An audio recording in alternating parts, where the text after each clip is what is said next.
Hello everyone, this is Kanak Som and in this video we will learn about the following topic, that is puberty, human reproductive organ and menstruation। इन सब topic को हम पढ़ने वाले हैं और previous year question मैंने बता दिए थे, पहले वाली वीडियो में अटैच किए थे।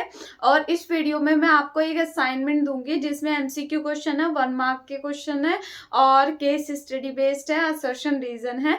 जितने टॉपिक्स मैंने कराए हैं उसके बेस पे ही हैं, तो आप उनको जरूर करो। और दिक्कत आएगी, जरूर आएगी, क्योंकि कुछ क्वेश्चंस ऐसे हैं जो थोड़े हाई लेवल के हैं, तो वो थोड़ा आप पूछ सकते हो मुझसे।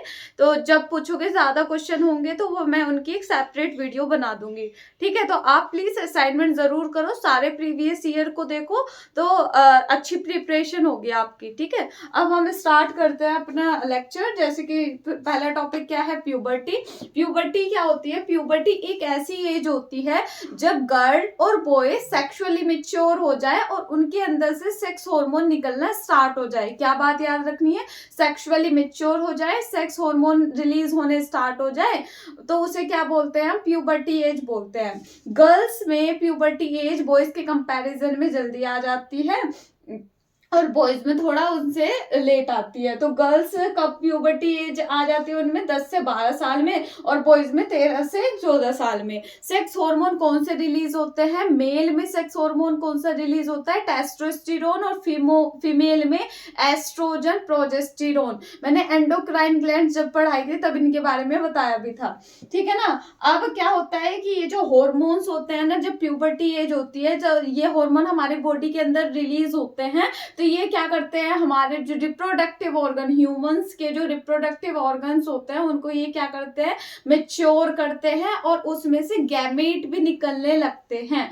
तो हॉर्मोन्स और सेकेंडरी कैरेक्टर हमारे अंदर डेवलप होता है। मतलब आपको पता है, जब कोई लड़की 10-12 साल के बाद जो उसमें डेवलपमेंट होती है वो इन हॉर्मोन्स की वजह से होती है। ऐसे ही सेम बॉयज के अंदर जो भी चेंजेस आते हैं प्यूबर्टी एज के बाद, वो इन हॉर्मोन्स की वजह से ही आता है। उसके अंदर बॉयज के अंदर कौन सा होता है? टेस्टोस्टेरोन, और फीमेल्स के अंदर प्रोजेस्टेरोन और एस्ट्रोजन। और गर्ल्स में मेंस्ट्रुएशन भी स्टार्ट हो जाती है इस एज में। क्या स्टार्ट हो जाते हैं? पीरियड्स, मतलब पीरियड्स स्टार्ट हो जाते हैं गर्ल्स में। ठीक है ना। और बॉयज में जो भी चेंजेस आपको पता है वो सब इसमें आइडेंटिफाई कर देना, आप लिख देना सारे।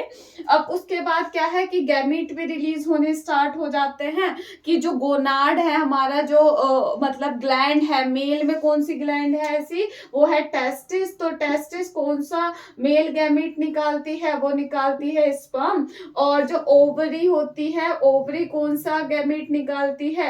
ओवरी कौन सा गैमेट निकालती है? ओवा या फिर एग।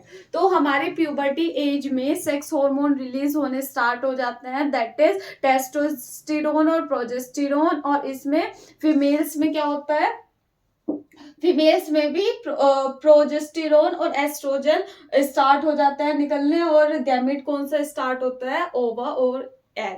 ठीक है, तो आपको ये प्यूबर्टी वाला टॉपिक क्लियर हुआ होगा। अब हम पढ़ेंगे ह्यूमन रिप्रोडक्टिव ऑर्गन्स। ठीक है, अब आगे चलते हैं। हमें ह्यूमन रिप्रोडक्टिव ऑर्गन अब पढ़ने हैं। सबसे पहले हम पढ़ेंगे मेल रिप्रोडक्टिव ऑर्गन।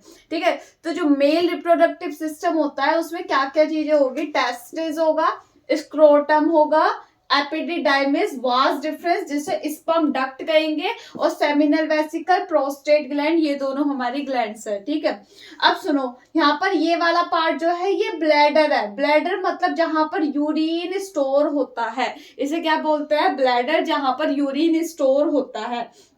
ठीक है, ये वाला पार्ट है, ये वाला पार्ट, इसको हम टेस्टिस बोलते हैं। क्या बोलते हैं? टेस्टिस। जहां पर स्पर्म बनते हैं, फॉर्मेशन ऑफ स्पर्म कहाँ होता है? टेस्टिस के अंदर। ठीक है ना। तो अब क्या होता है कि ये किसके अंदर है? एक पाउच के अंदर है जिसे हम बोलते हैं स्क्रोटम। क्या बोलते हैं? स्क्रोटम। तो जब ये टेस्टिस में स्पर्म बनने लगता है, फॉर्मेशन हो जाता है, तो इस टेस्टिस से स्पर्म ऐसे जाएगा, तो जहां तक इसके थ्रू है वास डिफरेंस के थ्रू, जिसे हम स्पर्म डक्ट कहते हैं। तो इस पाथ के थ्रू ये टेस्टिस से क्या जाता है? स्पर्म ऐसे आता है वापस से। बीच में इसके एक ये वाली ग्लैंड मिली और एक ये वाली ग्लैंड मिली। इस वाली ग्लैंड का नाम है सेमिनल वेसिकल और इस वाली ग्लैंड का नाम है प्रोस्टेट ग्लैंड। सेमिनल वेसिकल का क्या काम होता है? Provide nutrition to the sperm. क्या काम है भैया? क्या काम होता है इसका? सेमिनल वेसिकल को न्यूट्रिशन प्रोवाइड करना, मतलब स्पर्म में क्या ऐड कर देना? फ्लूइड ऐड कर देना। और वो क्योंकि उसे न्यूट्रिशन मिलना जरूरी है तभी वो ज्यादा फर्टाइल होगा और वहां पर जाकर जाइगोट बना सकता है, इसलिए स्पर्म के साथ फ्लूइड मतलब न्यूट्रिशन ऐड किया जाता है, फिर वो सीमन बन जाता है। तो सेमिनल वेसिकल का क्या काम होता है? Provide nutrition to the sperm. और प्रोस्टेट ग्लैंड उसका ट्रांसपोर्ट को इजी करती है कि यहाँ से वो निकलने लगे, जब रिप्रोडक्शन का टाइम हो, जब सेक्सुअल एक्टिविटी वो करने लगे तो यहाँ से वो निकल जाए पीनस के थ्रू, इसे बोलते हैं पीनस। तो बॉयज में टॉयलेट करने की जगह अलग होती है और मतलब सॉरी स्पर्म निकालने और टॉयलेट करने की जगह एक ही होती है, अलग नहीं होती। फीमेल्स में अलग होती है। तो इनके एक ही हो, यहाँ से ही स्पर्म निकलता है पीनस से और यहाँ से ही यूरिन पास आउट होता है। तो आपको ये क्लियर हुआ होगा, ठीक है। एक और बात मुझे बताना, मेल सेक्स हार्मोन क्या होता है और फीमेल सेक्स हार्मोन क्या होता है, और मुझे बताना सेमिनल वेसिकल और प्रोस्टेट ग्लैंड के क्या फंक्शन है, ठीक, राइट। और अब हम कुछ पढ़ते हैं इसकी टेस्टिस के बारे में। तो टेस्टिस क्या होता है? ओवल शेप का होता है, आउटसाइड द एब्डोमिनल कैविटी है, मतलब पेट के हिस्से से बाहर होता है ये टेस्टिस। कितने टेस्टिस होते हैं मेल में? 2 टेस्टिस होते हैं। इनका काम क्या है? मेल सेक्स सेल बनाना, मतलब कि स्पर्म को बनाना, और क्या बनाना? मेल सेक्स हार्मोन बनाना, जिसे हम टेस्टोस्टेरोन बोलते हैं। 2 क्वेश्चन बनते हैं। एक तो क्वेश्चन ये है कि टेस्ट जो इंपॉर्टेंट है वो बता रही हूँ। एक तो ये इन दोनों ग्लैंड के बारे में पूछा जाता है ज्यादातर, और एक पूछा जाता है कि ये जो हमारा टेस्टिस होता है, ये टेस्टिस एब्डोमिनल कैविटी के बाहर क्यों होता है? ऐसा क्यों है कि बॉडी के अंदर नहीं है, बॉडी के बाहर है? तो बॉडी के बाहर इसलिए होता है क्योंकि स्पर्म को ना हमारी बॉडी मतलब जो बॉयज होती है, बॉयज की बॉडी से 3 डिग्री सेल्सियस कम टेम्परेचर चाहिए होता है स्पर्म की फॉर्मेशन करने के लिए। इसलिए टेस्टिस जो होता है बॉयज में वो एब्डोमिनल कैविटी के क्या होता है? बाहर होता है, ठीक है। तो आई होप आपको ये क्लियर हुआ होगा। ये सारा मेल रिप्रोडक्टिव सिस्टम था, और जो क्वेश्चन मैंने पूछा है उसके कमेंट सेक्शन में आंसर करना, ठीक है। अब हम नेक्स्ट पढ़ेंगे फीमेल रिप्रोडक्टिव सिस्टम। इसमें हमें क्या पढ़ना है कि ये जो ओवरी है, देखो इसमें क्या क्या होती है? ओवरी, ये होता है ओविडक्ट, ओविडक्ट को फैलोपियन ट्यूब भी कहा जाता है, ये होता है यूटेरस, यूटेरस को मदर का वोम भी कहते हैं, ये सर्विक्स है, ये विजाइना। पहले तो ये नेमिंग याद रखना, ठीक है। अब मैंने फर्टिलाइजेशन बता दिया कि जब मेल गैमेट फीमेल गैमेट के साथ फ्यूज होता है तो उसे हम क्या बोलते हैं? फर्टिलाइजेशन। उस प्रोसेस को फर्टिलाइजेशन बोलते हैं। तो फर्टिलाइजेशन कहाँ पर होता है? वो होता है ओविडक्ट में। कहाँ होता है? ओविडक्ट में, ठीक है ना। ओविडक्ट कह सकते हैं या फैलोपियन ट्यूब। तो साइट ऑफ फर्टिलाइजेशन हमारी क्या होती है? ओविडक्ट या फिर फैलोपियन ट्यूब, दोनों नाम दे सकते हैं। अब उसके बाद क्या होता है कि हमें पता होना चाहिए व्हाट इज ओव्यूलेशन। ओव्यूलेशन का मतलब क्या होता है कि जब जैसे कि हमारे ओवरी में, ओवरी का काम क्या है? एग को बनाना और सेक्स हार्मोन को बनाना, जैसे कि कौन सा? एस्ट्रोजन और प्रोजेस्टेरोन। ओवरी का क्या काम है? इस ओवरी का काम है क्या बनाना? सेक्स सेल बनाना, कौन सी? एग। और दूसरा कौन सा हार्मोन बनाना? एस्ट्रोजन और प्रोजेस्टेरोन। अभी हम उसमें पढ़ के आए हैं, किसमें पढ़ा है हमने? अभी पहले प्यूबर्टी वाली चीज में, है ना, कि ओवरी का क्या काम होता है। तो इसका क्या काम करता है? ये प्रोड्यूस करती है किसको? सेक्स सेल को, जैसे कि एग। तो ये एग इसमें निकलता है, ओविडक्ट में निकलता है। तो इस प्रोसेस को हम क्या बोलते हैं? ओव्यूलेशन। क्या बोलते हैं? ओव्यूलेशन। मतलब the releasing of egg from the ovary is known as ovulation. इसे हम क्या बोलेंगे? ओव्यूलेशन बोलेंगे, ठीक है। ये चीज आपको क्लियर हो गई। अब उसके बाद क्या होता है कि जब हमारे यहाँ पर हर 14th डे हमारा एग निकलता है यहाँ पर, तो 14th डे एग निकलता है। हर 14th डे क्या होता है, ओवरी से एग निकलता है। तो ये जो एग होता है मतलब 1 मंथ की साइकिल होती है, आपको पता है उसमें डेज कितने होते हैं, 28 डेज होता है। तो 14th डे ये एग यहाँ पर निकलता है। तो ये जो एग यहाँ पर निकला है, अगर वेजाइना से, देखो वेजाइना को ना बर्थ कैनाल भी बोलते हैं, क्योंकि इसमें से क्या आता है, स्पर्म आता है। तो स्पर्म जब इसके थ्रू यहाँ से ऐसे जाता है स्पर्म, तो बहुत सारे इधर भी जाएगा, वो इधर भी, जरूरी नहीं इधर ही, वो डिपेंड करेगा कहाँ पर एग निकल रहा है, पर स्पर्म दोनों साइड जाता है। तो अगर यहाँ पर एग है तो यहाँ पर एग के साथ वो फ्यूज हो जाएगा। मतलब जगह कौन सी है फ्यूजन की, वो जगह है क्या, ओविडक्ट। तो यहाँ पर फ्यूज होके क्या बन गया, जाइगोट। और जाइगोट आगे डेवलप हो जाएगा किसमें, एम्ब्रियो में। किसमें डेवलप हो जाएगा, एम्ब्रियो में। मतलब जाइगोट किसमें डेवलप होता है, जब इसमें सेल डिवीजन होगा तो ये बना लेगा एम्ब्रियो।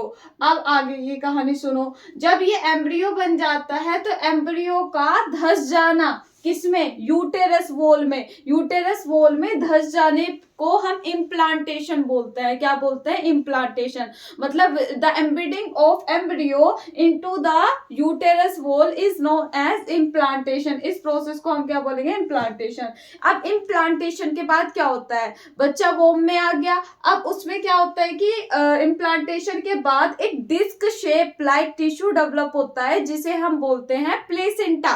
क्या बोलते हैं उसे, प्लेसेंटा, जो यूटेरस वॉल और एम्ब्रियो से कनेक्ट करता है। एम्ब्रियो जो अनबोर्न बेबी है और जो ये यूटेरस है उससे कनेक्ट कराता है कौन, प्लेसेंटा। अब प्लेसेंटा के थ्रू होता क्या है, बच्चे को न्यूट्रिशन मिलना, रेस्पिरेशन मिलना, और उसके अंदर ब्लड फ्लो कैसे हो पाएगा, किसी के थ्रू ही तो हो पाएगा। तो वो उसकी किसके थ्रू हो पाता है, डिस्क शेप लाइक टिश्यू की वजह से, जिसे हम क्या बोलते हैं, प्लेसेंटा बोलते हैं। अब ये जो प्लेसेंटा होता है, प्लेसेंटा देखो मदर की नाभि होती है, मदर की नाभि से, बच्चे की नाभि से अटैच होता है एक टिश्यू जिसे प्लेसेंटा बोलते हैं, जिससे बच्चा सांस ले पाएगा, खाना एब्जॉर्ब मतलब खा पाएगा। तो वो सारी चीजें न्यूट्रिशन, रेस्पिरेशन, एक्सक्रीशन किसके थ्रू कर पाता है, प्लेसेंटा के थ्रू कर पाता है। और ये देखो यहाँ पर देखो, इनमें कंफ्यूज मत हो ना। देखो जाइगोट, एम्ब्रियो, फीटस, तीनों एक ही बात है, ये बेबी की बात हो रही है, पर इनकी स्टेजेस है। क्या क्या बोला मैंने, जाइगोट, एम्ब्रियो, फीटस, तीनों बेबी ही हैं, लेकिन इनकी अलग अलग स्टेजेस है, थोड़ा सा डिफरेंस है, वो मैं अभी बता दूंगी। तो ठीक है, तो फीटस जो होता है वो कनेक्ट किससे करता है, प्लेसेंटा से, मदर की बॉडी में, मदर के मतलब वही बोल रहा है एम्ब्रिलिकल कॉर्ड, मतलब की नाभि से, मदर की नाभि से और बच्चे की नाभि से वो अटैच होता है एक टिश्यू जिसे प्लेसेंटा बोलता है। प्लेसेंटा बहुत इंपॉर्टेंट है, ठीक है ना। तो थोड़ा थोड़ा मुझे बताना, टाइम नहीं लगेगा। ओव्यूलेशन क्या होता है, इम्प्लांटेशन क्या होता है, प्लेसेंटा क्या करता है, ठीक है, बस इतना मुझे बता देना। साइट ऑफ फर्टिलाइजेशन क्या है, ठीक है ना, बता देना, समझ में मुझे पता चल जाएगा आपको समझ में आ गया। और एक और बात, जैसे कि पूछा गैमेट और जाइगोट का रेशियो बताओ, गैमेट का और किसका, जाइगोट का रेशियो बताओ। तो गैमेट में तो हैप्लॉइड नंबर ऑफ क्रोमोसोम होते हैं, मैंने बताया था आधे क्रोमोसोम होते हैं गैमेट में, तो एन नंबर ऑफ क्रोमोसोम। और जाइगोट में कितने होते हैं, डिप्लॉइड नंबर ऑफ क्रोमोसोम, कितने होते हैं, डिप्लॉइड, मतलब क्योंकि दोनों की तरफ से हाफ हाफ आ रहे हैं, तो इसमें जाइगोट में कितने होता है, 2n। तो मतलब रेशियो कैसे हो सकता है, इसमें 23 और इसमें कितने होता है, 46। तो रेशियो हमारा क्या आ जाएगा, 1:2। ठीक है ना, क्लियर हो गया ना, कि गैमेट और जाइगोट कैसे भी वो रेशियो कर सकता है, तो आप बता दोगे ये चीजें, ठीक है ना। याद रखना, गैमेट में हैप्लॉइड नंबर ऑफ क्रोमोसोम रहते हैं, मतलब हाफ नंबर ऑफ क्रोमोसोम, और जाइगोट में क्या होते हैं, डिप्लॉइड नंबर ऑफ क्रोमोसोम, ठीक। तो ये सारा था किसके बारे में, फीमेल रिप्रोडक्टिव ऑर्गन के बारे में। और ये जो था, ये जो भी है ओवरी, तो ओवरी के काम क्या है, दो काम है, एक तो क्या सेक्स हार्मोन रिलीज करना, दूसरा क्या है मेल वो सॉरी फीमेल गैमेट को प्रोड्यूस करना जो है एग, और दूसरा हार्मोन कौन सा प्रोड्यूस करता है, एस्ट्रोजन और प्रोजेस्टेरोन। तो ये सब क्लियर हो गया होगा, देख लो एक बार। अरे ये तो रह गया, देखो ये रहा गेस्टेशन पीरियड किसे बोलते हैं, जब फर्टिलाइजेशन हो जाता है वहां से लेके जब तक बच्चे का बर्थ होगा उस पीरियड को गेस्टेशन पीरियड बोलते हैं। ये 9 मंथ और 30 वीक का रहता है। तो गेस्टेशन पीरियड आपको पता चल गया। अब इसके बाद हम थोड़ा सा डिफरेंस पढ़ेंगे जाइगोट के बीच में, एम्ब्रियो के बीच में और फीटस के बीच में, ठीक है। अब हम क्या क्या पढ़ेंगे, जाइगोट एम्ब्रियो फीटस के बीच में डिफरेंस। अब देखो जाइगोट क्या होता है, जाइगोट बनता है मेल गैमेट, जब फीमेल गैमेट के साथ फ्यूज होता है जाइगोट बन जाता है। ये क्या होता है, फॉर्मेशन स्टार्ट हो रहा है, मतलब बच्चे के बनने का फॉर्मेशन बनना स्टार्ट हो रहा है। तो ये यूनिसेल्युलर होता है, फॉर्मेशन ऑफ बेबी और fusion of male and female gamete, ये होता है जाइगोट। जब जाइगोट डेवलप होता है तो एम्ब्रियो बनता है। कैसे डेवलप होगा, जब उसमें क्या बनेगी, सेल डिवीजन जब होगा उसमें, तो तब हमारा क्या बनेगा, एम्ब्रियो बनेगा। ठीक है ना। तो अर्ली स्टेज ऑफ मतलब 8 वीक तक जो रहता है मदर के वोम में, वो किस स्टेज में रहता है, मतलब एम्ब्रियो के फॉर्म में रहता है। 8 वीक्स के बाद जो फर्दर उसका डिवीजन होता है तो वो फीटस में कन्वर्ट हो जाता है। देखो एम्ब्रियो और फीटस दोनों मल्टी सेल्यूलर, जाइगोट सिर्फ यूनिसेल्यूलर। तो इसमें तो बॉडी पार्ट्स नहीं बनते, लेकिन इसमें बॉडी पार्ट भी बनने लग जाते हैं। ठीक है, तो ये डिफरेंस समझ आ गया होगा। अब हम पढ़ेंगे कि अभी तक तो हमने पढ़ा कि यहाँ पे फर्टिलाइजेशन हो गया, जाइगोट बन गया है, एम्ब्रियो बन गए। लेकिन अगर यहाँ पर फर्टिलाइजेशन ना हो तो तब क्या कंडीशन होगी कि स्पर्म नहीं आया, ये विजाइना से स्पर्म नहीं आ रहा, सेक्सुअल एक्टिविटी नहीं हुई और कोई भी स्पर्म विजाइना के थ्रू नहीं आया, तो तब उस कंडीशन में क्या होगा, उस कंडीशन में यहाँ पर ये एग निकला। तो जब ये एग निकलता है तो यहाँ की जो वोम्ब की, यूटेरस की ये जो लाइनिंग है, ये अपने आप को किससे तैयार करती है, ब्लड से तैयार कर लेती है।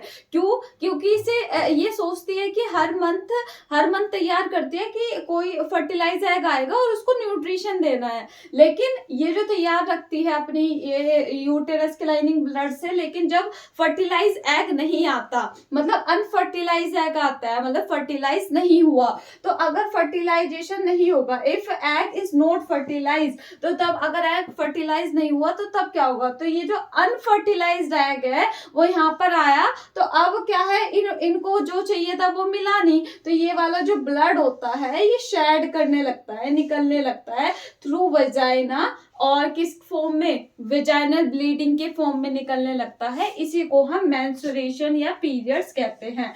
हर 14th डे एग निकलता है, जैसे 28 डेज की साइकिल होती है तो 14th डे क्या निकलता है, एग निकलता है। तो अगर यहाँ पर एग फर्टिलाइज नहीं होता तो ये सारा ब्लड शेड करने लग जाता है। ऐसे भी बोल सकते हैं the shedding of blood from the vagina is known as menstruation और पीरियड्स। तो ये आपका इसमें नोट कर लेना। फिर जब मेंस्ट्रुएशन फीमेल में प्यूबर्टी के टाइम पर स्टार्ट होती है उसे बोलते हैं मिनार, और जब खत्म हो जाती है, स्टॉपेज लग जाता है, अब नहीं होगे, मतलब मेंस्ट्रुएशन नहीं होगी, तो वो पीरियड्स नहीं होंगे, तो वो उसे बोलते हैं हम क्या, मीनोपोज। क्या बोलेंगे हम, मीनोपोज बोलते हैं उसको, कि जब हमारे पीरियड्स स्टॉप हो जाता है। किस एज में होगा ये, 45 to 50 एज में, और स्टार्ट कब होते हैं पीरियड्स, 10 to 12 एज में, प्यूबर्टी वाली एज में। तो ये सारा हमने कवर कर लिया। ठीक है, अब क्या एक और टॉपिक है, जैसे कि एडवांटेज ऑफ सेक्सुअल रिप्रोडक्शन। क्या एडवांटेज है,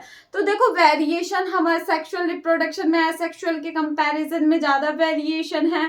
ठीक है, इसमें हमें ज्यादा वैरायटी मिलती है, इवोल्यूशन का बेस होता है ये, है ना, इवोल्यूशन, न्यू स्पीशीज का डेवलपमेंट होता है। तो बहुत सारे एडवांटेज हैं, और कुछ एडवांटेज आप मुझे कमेंट सेक्शन में बताना, और बाकी असाइनमेंट जरूर कर लेना, वीडियो को ज्यादा से ज्यादा शेयर करो। Thank you.